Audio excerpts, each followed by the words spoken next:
Please read the question. हमारे पास एक question है, आइए इसे पढ़ें। क्वेश्चन में दे रखा है structure of mixed oxide is cubical closed packing CCP arrangement. ठीक है, तो हमारे पास एक मिक्स्ड ऑक्साइड का अरेंजमेंट है जो कि सीसीपी के अंदर है। The cubic unit cell of mixed oxide is composed of oxide ion. तो जो यूनिट सेल है ना, उसके अंदर आपका ऑक्साइड के आयंस प्रेजेंट है। ठीक है, जो उसका जो लैटिस पॉइंट होगा क्यूबिकल यूनिट सेल का, उसके अंदर आपके ऑक्साइड के आयन प्रेजेंट है। 1/4 of the tetrahedral voids are occupied by divalent atom A। तो जो हमारा उसमें डाइवेलेंट एटम है वो 1/4 ऑफ द टेट्राहेड्रल वॉइड्स का स्पेस लिया गया है उसके अंदर। And the octahedral voids are occupied by monovalent atom B. और उसमें कुछ मोनोवैलेंट एटम्स भी हैं जो कि ऑक्टाहेड्रल वॉइड्स को ऑक्युपाई किए हैं। तो हमसे पूछा जा रहा था formula of the oxide is, तो ऑक्साइड का फॉर्मूला क्या होगा। ठीक है जी, तो आइए बच्चों बात करते हैं इस क्वेश्चन की कॉन्सेप्ट की, इस क्वेश्चन की कॉन्सेप्ट की कॉन्सेप्ट। ठीक है, बेसिकली ये क्वेश्चन कहां से आया, तो ये क्वेश्चन आया बच्चों types of cubicle lattice, types of cubicle lattice. ठीक है, और इसमें एक टाइप होता है सीसीपी अरेंजमेंट। ठीक है, इसमें एक टाइप होता है सीसीपी अरेंजमेंट जिसको हम लोग एफसीसी भी बोलते हैं, एफसीसी भी बोलते हैं। और इसका एक आपको इंपॉर्टेंट पॉइंट ये याद रखना है कि जो भी एफसीसी अरेंजमेंट होता है ना, उसमें एटम्स और मॉलिक्यूल्स कहाँ होते हैं। तो जो इसका लैटिस पॉइंट होता है, जो लैटिस पॉइंट होता है, लैटिस पॉइंट यानी कि जो एटम्स एंड मॉलिक्यूल्स होंगे, ये होते हैं बच्चों कॉर्नर पे as well as face centre, as well as face centre. तो हमें क्वेश्चन में दे रखा है कि जो भी हमारे पास एफसीसी अरेंजमेंट है, ठीक है, जैसे मान लो यहाँ पे मेरे पास एक एफसीसी अरेंजमेंट है, ठीक है, इस तरह से। तो जो भी यहाँ पे कॉर्नर पे एटम्स होंगे, कॉर्नर पे एटम्स होंगे, और ये फेस के सेंटर पे एटम्स होंगे ना, ये ऑक्साइड के आयन है, दैट इज ऑक्सीजन है, O2 माइनस के आयन्स है।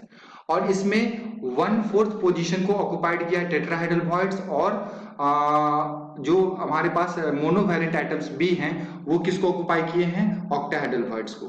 तो क्या है हमारे पास एक मिक्स ऑक्साइड है, ए है, इसके अंदर बी के एटम्स हैं और यहाँ पे ऑक्सीजन के एटम है। तो ए जो है बच्चों वो कहाँ है, 1/4 ऑफ टेट्राहेड्रल वॉइड्स। ठीक है, 1/4 ऑफ टेट्राहेड्रल वॉइड्स। बी कहाँ है, बी प्रेजेंट है बच्चों ऑक्टाहेड्रल वॉइड्स के अंदर। और ये जो ऑक्सीजन के आयन है ये है आपके पास एफसीसी लैटिस में, एफसीसी अरेंजमेंट में। तो देखो बच्चों एफसीसी का जो जेड का वैल्यू होता है, इफेक्टिव नंबर ऑफ एटम, ये हम लोग कैलकुलेट करेंगे। ठीक है, तो जेड कैसे कैलकुलेट करते हैं, जेड होता है आपका जो भी आयंस के पोजीशंस होते हैं। ठीक है, तो आयंस कहाँ प्रेजेंट है, कॉर्नर पे, और हर कॉर्नर का कंट्रीब्यूशन होता है 1/8। ठीक है जी, और कहाँ पे प्रेजेंट है, फेस के सेंटर पे। तो कितने फेस हमारे पास, 6, कंट्रीब्यूशन होता है 1/2। तो जेड का जो वैल्यू आएगा बच्चों वो कितना आ जाएगा, यहाँ से 4 आ जाएगा। ठीक है, जेड का वैल्यू कितना आ जाएगा, 4। और एक बात आपको यहाँ पे ध्यान में ये रखना है कि जितना जेड का वैल्यू होगा किसी भी लैटिस के लिए, जैसे एफसीसी के लिए जेड का वैल्यू कितना आता है हमारे पास, 4 आता है। तो जितना जेड का वैल्यू होगा ना बच्चों, उससे लगभग ट्वाइस जेड जो होते हैं वो टेट्राहेड्रल वॉइड्स होते हैं, टेट्राहेड्रल वॉइड होते हैं। यानी कि अगर एफसीसी में टेट्राहेड्रल वॉइड्स हमसे कोई पूछे तो क्या बता सकते हैं, 2Z। ठीक है, 2Z क्या हो जाएगा आपका, टेट्राहेड्रल वॉइड्स। और आपके पास ऑक्टाहेड्रल वॉइड्स कितना होगा, ऑक्टाहेड्रल वॉइड्स कितना होगा, तो ऑक्टाहेड्रल वॉइड्स होता है Z। ठीक है, यानी कि 4। तो हमारे पास टोटल टेट्राहेड्रल वॉइड कितने हैं, 2Z, that is equal to 2 × 4, जो कि कितने इक्वल होगा, 8 हमारे पास टेट्राहेड्रल वॉइड्स होते हैं, और ऑक्टाहेड्रल वॉइड्स होता है Z। तो Z का वैल्यू यहाँ पे 4 है एफसीसी के लिए, तो यहाँ पे 4 हो जाएगा। अब ये क्वेश्चन बहुत ही आसान हो गया। ठीक है जी, अब ये क्वेश्चन बहुत ही आसान हो गया। ए कहाँ प्रेजेंट है, 1/4 टेट्राहेड्रल वॉइड्स। देखो यहाँ पे टेट्राहेड्रल वॉइड्स है, जहां पे टेट्राहेड्रल वॉइड्स होगा वहां पे हमको कितना वैल्यू लेना है, 8 वैल्यू लेना है। तो 1/4 × 8 कर दो। बी कहाँ प्रेजेंट है, बी प्रेजेंट है ऑल द ऑक्टाहेड्रल वॉइड्स। ठीक है, और ऑक्टाहेड्रल वॉइड्स कितने होंगे बच्चों, 4 हो जाएगा। और ऑक्सीजन कहाँ है, एफसीसी लैटिस में, तो इसके लिए जेड का वैल्यू कितना आ जाएगा, 4 आ जाएगा। तो यहां से कैंसिल करो तो 2। ठीक है, तो फॉर्मूला आएगा हमारे पास A2B4O4। ठीक है, ये हमारे पास फॉर्मूला आया, बट ऑप्शन में कभी कभी इसको रीअरेंज करके भी दिया जाता है। ठीक है, सिंपलेस्ट फॉर्मूला में दे रखा है, तो सिंपलेस्ट फॉर्मूला अगर आप यहाँ से निकालो तो ये कैंसिल हो सकता है ना। अगर मैं यहाँ से 2 कॉमन ले लूं, तो 2 कॉमन ले लूंगा तो यहाँ से क्या आ जाएगा, AB2O2। ठीक है जी, B2 and O2, ये आ जाएगा हमारे पास बच्चों आंसर।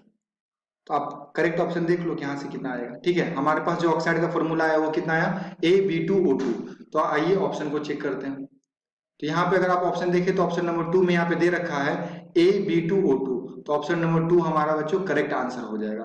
तो ये आपको ध्यान में रखना है, दो पॉइंट ध्यान में रखना है कि जितने भी हमारे पास Z का वैल्यू होगा उससे लगभग ट्वाइस क्या होता है, टेट्राहेड्रल वॉइड्स होता है, और जितना Z का वैल्यू होगा उतना ही क्या होता है हमारे पास बच्चों, ऑक्टाहेड्रल वॉइड्स होता है। तो अगर आप ये कॉन्सेप्ट को पढ़ लें तो इस टाइप का क्वेश्चन आप कर सकते हैं। ठीक है, आई होप कि सॉल्यूशन आपको समझ में आया हो।